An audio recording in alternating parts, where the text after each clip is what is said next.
Our destination today was Ochagavia. We'd been here before with Paul Blackburn, and it was notable back then for being very crowded. You were properly screwed if you didn't have a roof tent, and the topless sunbather on the way in. But unlike our previous visit, we left at a very reasonable 10:30 in the morning and were in camp by 4:30. Camping with Adam is absolutely fab. To get there, we had climbed really high up over the mountains, covering much of the route we did with the One Life trip, although we just didn't recognise it until we reached the rocket ship viewing point at 1,500 metres. Difference was that this time we could see the view. We stopped briefly at a village once famous for building munitions. Nowadays it seemed to be overrun by cats, and we were happily entertained by the dog on patrol. We followed some of the Camino de Santiago. All we can say is what a miserable bunch this group of pilgrims were. Nothing like those we met last year in Galicia.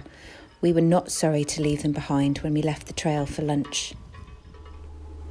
Our afternoon section took us down a steep, grassy hillside where Mark earned the respect of his fellow drivers by asking for advice to avoid any Toyota toboggan impressions. However, Katrina opted to walk.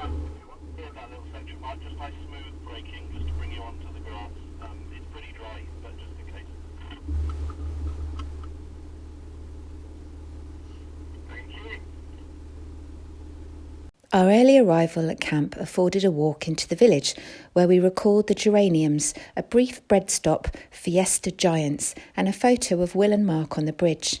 But this time we saw so much more, as the luxury of time meant we could explore the beautiful side streets, pick up some essentials in the supermarket, and still have time for a swift half. Okay, it was actually a slow half, enjoyed in the sunshine by the river. Back to the campsite restaurant for today's menu del dia, different to yesterday's but fun all the same.